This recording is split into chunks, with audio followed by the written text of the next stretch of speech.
minutes as well. We'll talk about spectral asymptotics of percolation Laplacians on amenable Cayley graphs. Okay, thanks to the organizers for the opportunity to give a talk here and also for the opportunity to interact with the other people on the program. So I want to talk about joint work with Tonci Antunovic from Chemnitz, who is a graduate student there. And what we were interested in is the low energy asymptotics of the integrated density of states, also known as the spectral distribution function for periodic and random operators on Cayley graphs.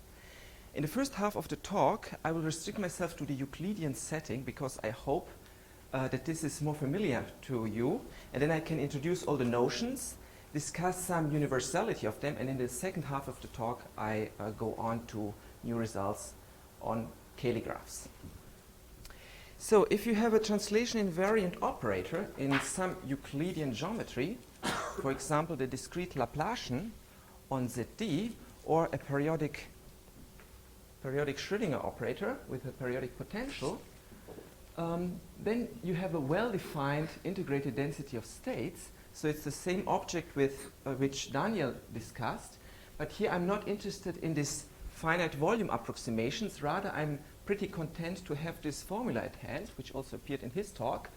So you take the spectral projection of the operator, you localize it by a multiplication with a characteristic function of a unit cube, and then you take a trace. Okay? This is a well-defined integrated density of states of a periodic operator. It's kind of the trace per unit volume. Now, for periodic operators, typically at the bottom of the spectrum, which I denote by E0, and I assume that it's finite, you have a polynomial behavior. So for small distances from the bottom of the spectrum, you have so-called Van Hove asymptotics or Van Hove singularities. So this means that you have polynomial vanishing of the integrated density of states. The exponent depends on the dimension. And here the 2 comes from the fact that we are actually considering 2 operators which are of second order. So the integrated density of states is continuous and it vanishes polynomially. And the exponent I will call Van Hove exponent. Now let us go on to random operators, for which I assume that they are ergodic.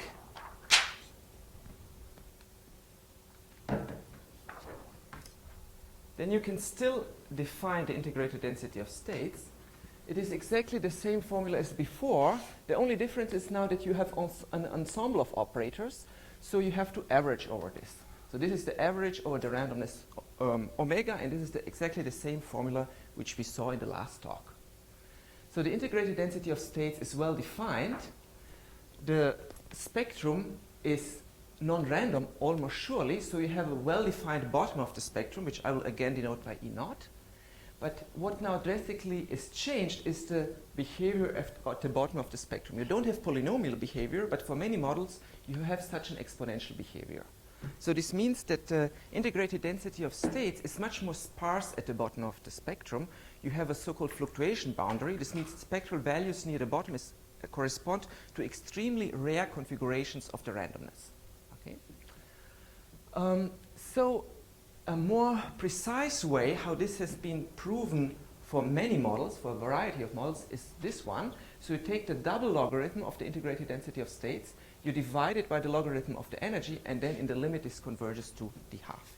So this is the Lifshitz exponent, this exponent here. We see that it coincides with the Van Hove exponent, but it acts kind of on a different scale. Okay. Now, for 2 specific models, I want to give a heuristic how this exponential behavior comes about. I will give no proofs, just heuristics, but I hope that this will give you some feel of the facts which happen. So first we consider the alloy type model or the continuous Anderson model. So this is exactly the same operator as discussed in this morning's talk by Abel Klein. You have the kinetic energy, which is the negative Laplacian, and you have a random potential.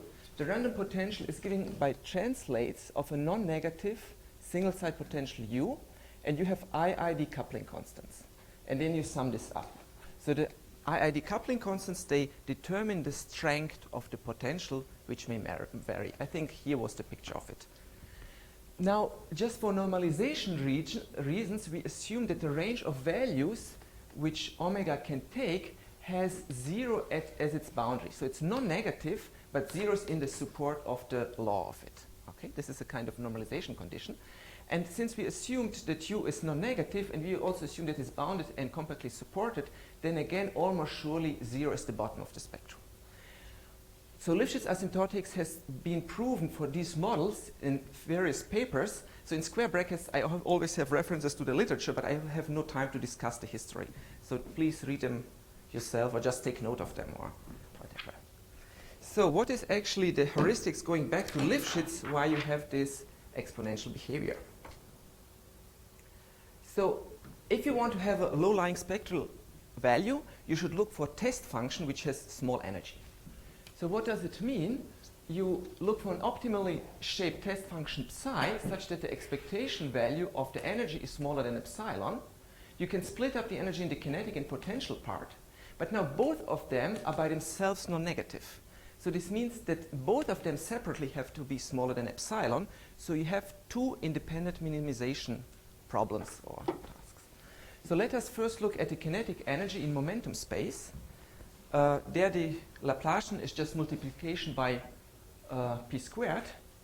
So if you want psi hat to have a small expectation value of the energy, it should be concentrated near the origin, near the minimum of the function you are multiplying with.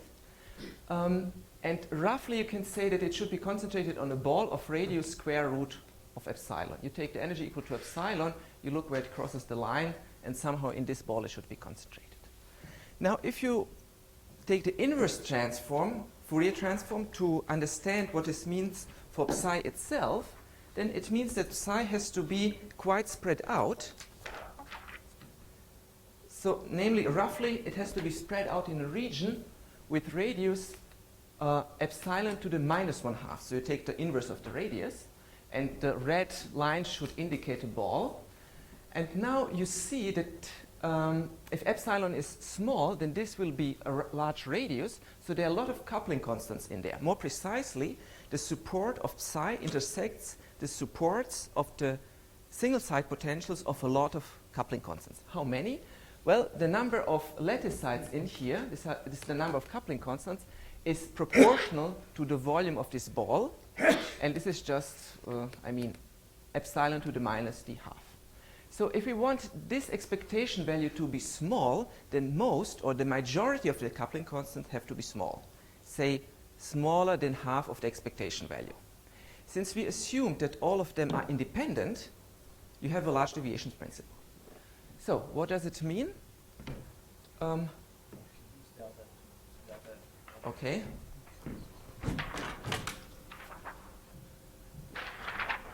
So what does it mean?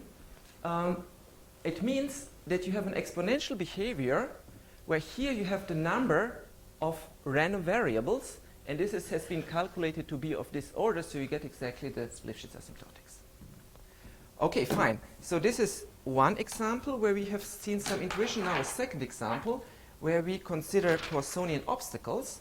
So you take the negative Laplacian, and then you take a Poisson point process. You throw points in the space. You place around each point a ball, and then you place a positive potential on this ball. It could be soft core, so it's finite, or it could be hardcore. This means plus infinity.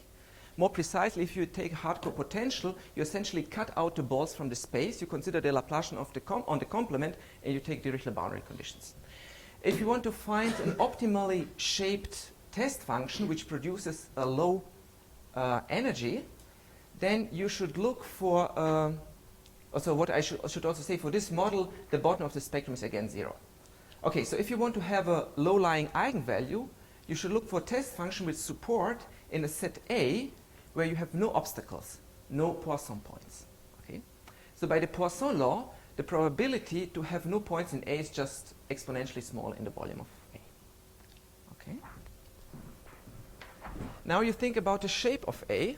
Well, and the Faber-Krahn inequality tells you that the ball produces the lowest eigenvalue among all volumes of all sets of the same volume. Okay?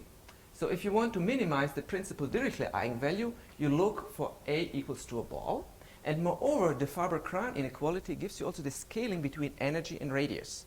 if you have a ball of radius r, the energy will scale as r to the minus 2. Okay? And the energy is somehow related to the first eigenvalue. I cannot explain it. Now this means if you have an energy given and you look how big your region A should be, here you have the radius.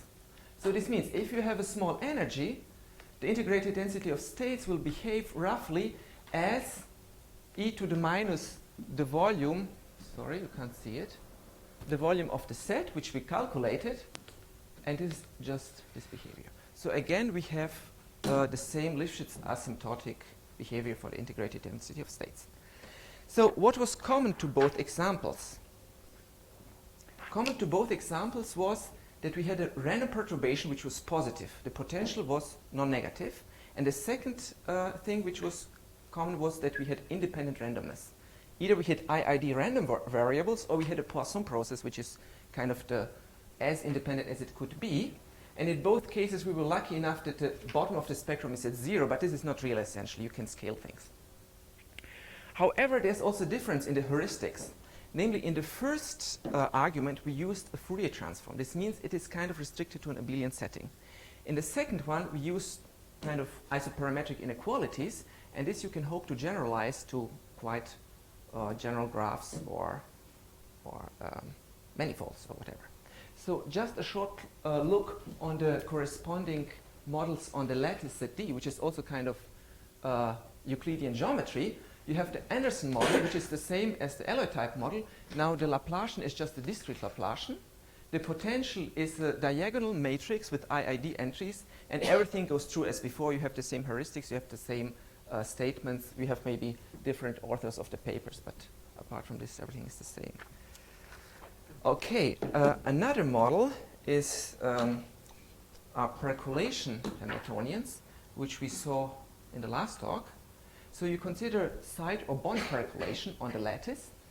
So this means that you dilute the lattice in the following way. You fix a vertex. No, first you fix a parameter p between 0 and 1. Then for any vertex, you take it out of the graph with probability 1 minus p. And then you also take out all incident edges. And with probability p, you retain it. And you do this independently for all vertices.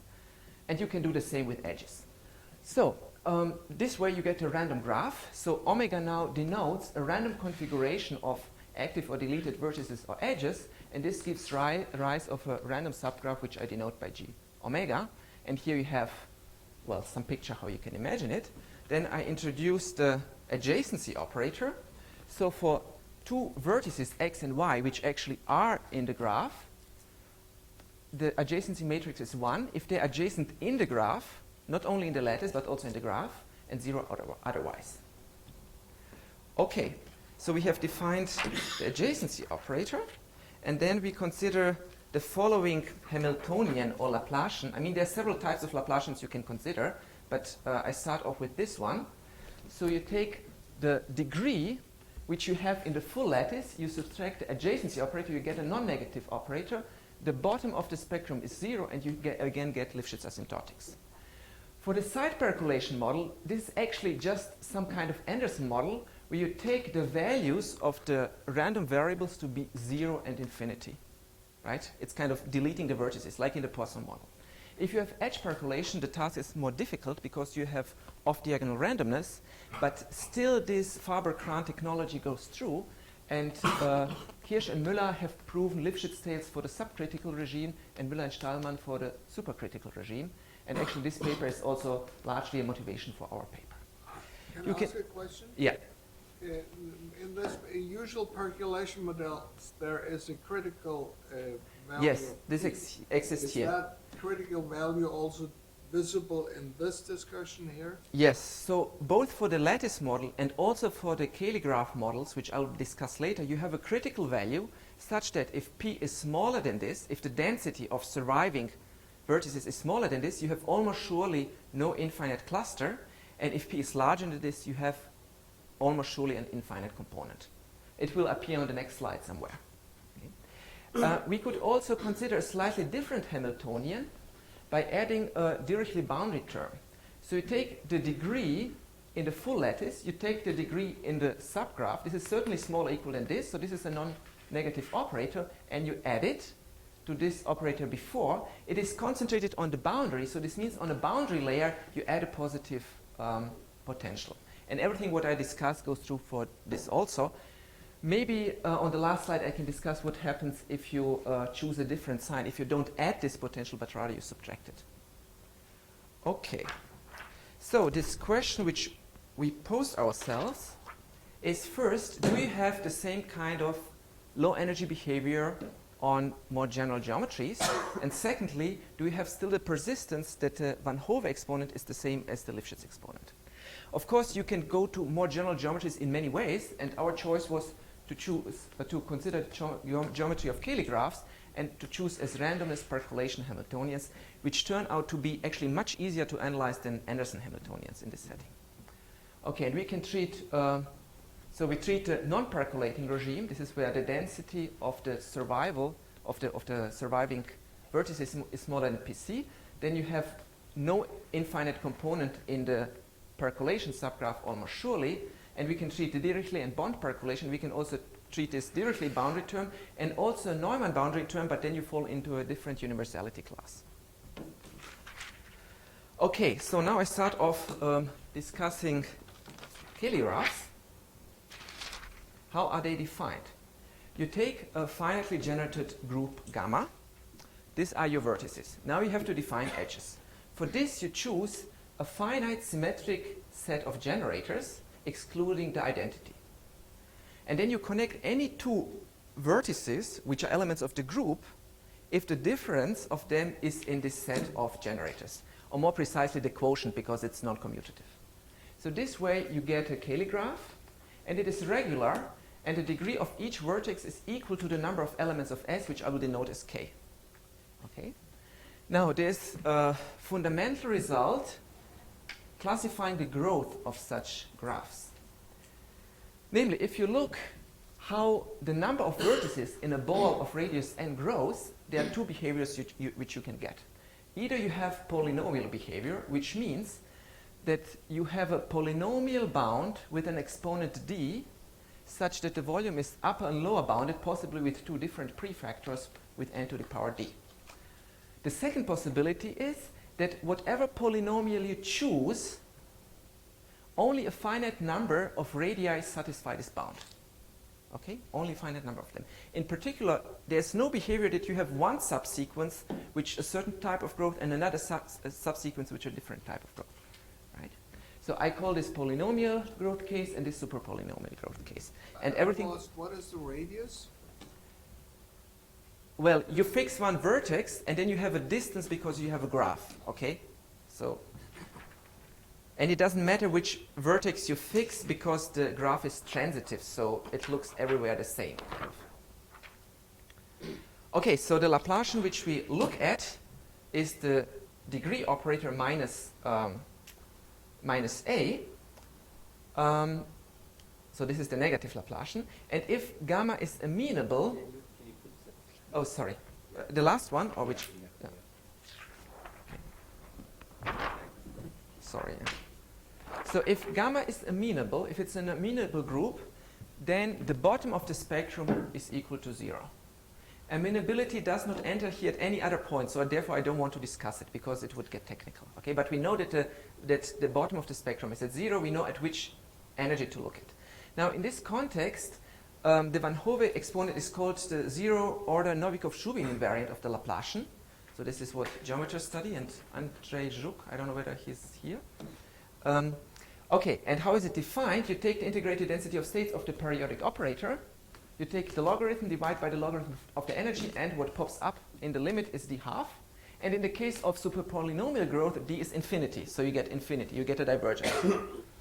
Okay, in the case of polynomial growth, you can state this much more precisely, but I don't care really about this at this point. You have really upper and lower polynomial bounds.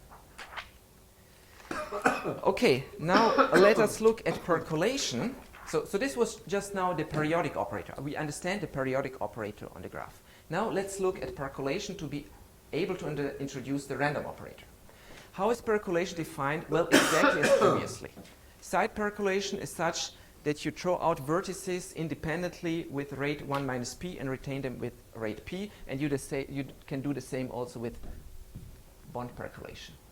Okay? And again, you have this fact that there's a critical value such that if you have smaller density than Pc, then almost surely there's no infinite component of the graph.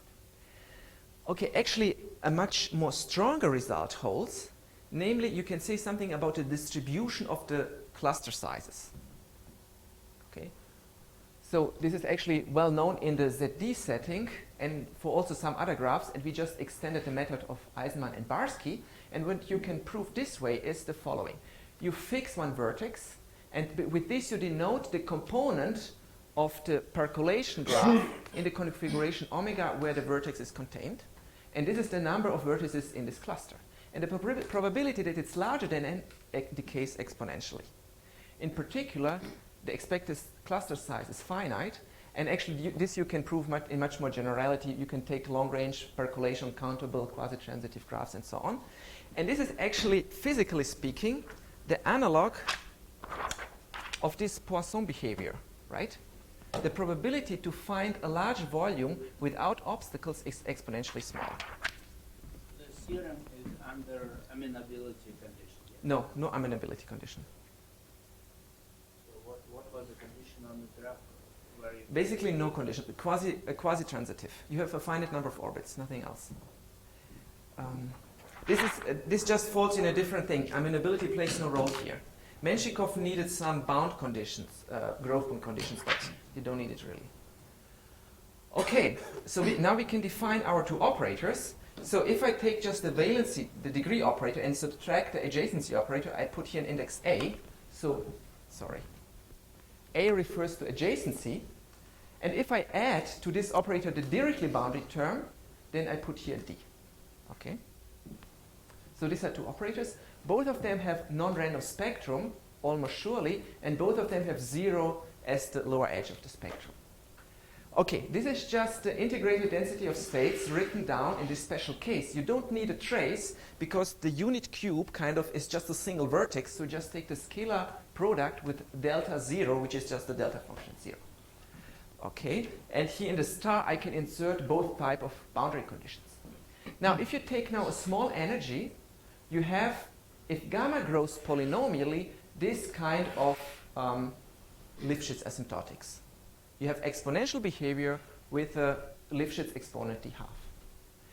If gamma grows super polynomially, you cannot express it in this way, but you can take this double logarithm and you get infinity in the limit, which is the same as d half. So again, we see that the Van Hove exponent and the Lifshitz exponent are the same. More precisely, what does it mean to be the same? In the case of polynomial growth, you can put it this way. You take the double logarithm of the integrated density of states of the random operator, and you take the logarithm of the integrated density of states of the periodic operator, and the limit you get 1. So what about the case of superpolynomials? You have, both exponents are infinite, so how can you compare them? You can compare the rate of divergence. You can look at a different scale. So what you can hope to prove that you add one more logarithm on the top and the bottom. Okay, we cannot prove this in general, but there's one interesting class of graphs which are amenable but have exponential growth. These are Lamplighter graphs. I cannot define them here, but there has been quite a bit of recent research on the spectral properties of such graphs. And then if you take this graph, then the full operator, so the periodic operator, has this type of behavior of the integrated density of states. So it's a periodic operator, but you have kind of the exponential behavior which you know from the Lifshitz exponent. Okay? And if you look at the random operator in the subcritical phase, then you get a double exponential behavior. Okay, you get an e to the minus constant, well, capital E to the minus 1/2. Okay? So if you insert these two laws up here, I mean, this can be also formulated more precisely with upper and lower bounds, but it's more tricky. Actually, if you put it in here, you get indeed this value 1. So again, you can compare these two exponents, and they are the same. They just live on different scales. Okay? And you can do this also for any set of generators. So there's one group, but there are many Cayley graphs. The constants may change, but this behavior doesn't change. Okay, and on the last slide, I want to say something about the Neumann Laplacian, which falls into a different class kind of operators. So rather than adding this boundary, this positive boundary potential, I subtract it. Then I get this operator, which is actually somehow much more studied in graph theory. This is the combinatorial Laplacian, or the generator of the regularized random walk. Why is it more studied? Because it preserves probability. Okay? But in our setting, it falls in a different class because the random perturbation is not positive. You're subtracting a boundary layer potential. Okay? So in this case, you can consider again side and bond percolation in the subcritical regime on an amenable Cayley graph, and then for small values of the energy, you look at a low energy behavior. You have to subtract this here. Why? Because each constant function on a finite graph is an eigenfunction to the eigenvalue 0. So you have a non-vanishing kernel. So you have a non-vanishing so-called L2 Betti number. And if you subtract this, you get a kind of Lifshitz behavior with exponent 1/2. This is a generalization also of results of Kirsch and Müller on the lattice. And you see that this Laplacian does not see the geometry of the graph. It just sees the statistics at what rate linear clusters are spit out. It doesn't see volume growth. Okay? And for this reason, you can also prove it on much more general graphs. You can also take amenable quasi-transitive graphs and so on. You don't need regularity of the graph because it's kind of blind to a lot of geometry, this operator. Okay, so what we see for positive perturbation, it's kind of quite universal that you get the same Van Hove and Lifshitz exponent. If you take negative perturbations of this type, at least, you get a different exponent, well, because it's just not so much related to the geometry. Okay, that's all what I wanted to say.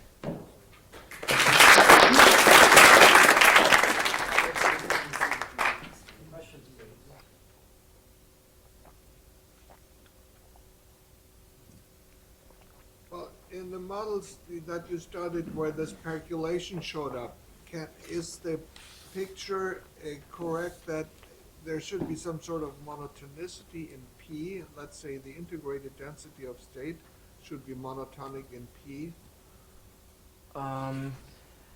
It should be monotone in the side percolation model, but I don't know about edge percolation because this is kind of, you are adding